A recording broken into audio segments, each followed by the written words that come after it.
Nyx, Eris, Hestia, Cadmos, Nestor.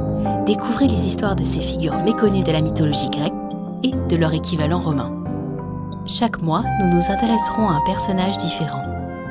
Mère Imra avec Cadmos, héros venu de Phénicie, fondateur de Thèbes en Boétie. Quand la Vierge Europe fut enlevée par Zeus, changée en taureau blanc, son père Agénor, le roi de Tyr dans l'actuel Liban, envoya ses 5 fils à sa recherche. En tant qu'aîné, Cadmos prit tout naturellement leur tête. Mais quand il consulta l'oracle de Delphes, la Pythie lui répondit qu'il devait renoncer à sa quête et oublier sa sœur Europe, cachée au fond d'une caverne sur l'île de Crète. Il lui fallait en revanche trouver une vache marquée sur le flanc du signe de la lune, la suivre où elle irait et fonder une ville à l'endroit où elle s'arrêterait. Cadmos trouva la vache, s'attacha à ses pas et atteignit ainsi la Boétie, au cœur de la Grèce. Là, il résolut de sacrifier l'animal à Athéna et envoya ses compagnons puiser de l'eau à la source voisine pour les libations. Mais la source était gardée par un dragon ou une hydre selon une autre tradition. Ce dernier, consacré à Arès, les dévora.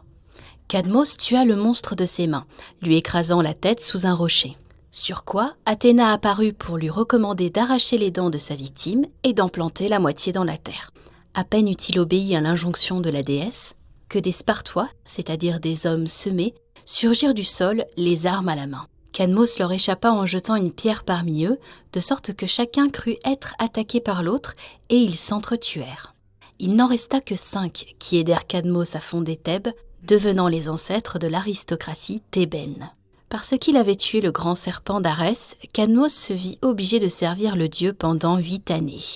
Mais, au terme de son châtiment, Athéna lui offrit de magnifiques présents et la royauté de la nouvelle ville de Thèbes.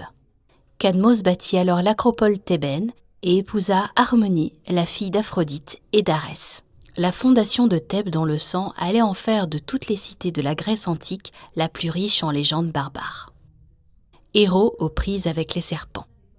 La lutte des héros contre les grands serpents de la mythologie a toujours fasciné. Qu'il s'agisse d'Héraclès tuant l'hydre de Lerne, de Laocoon et ses fils étouffés par 2 serpents surgis de la mer, comme dans le 2e chant de l'Énéide. Ou encore, comme ici, du dragon dévorant les 2 compagnons de Cadmos.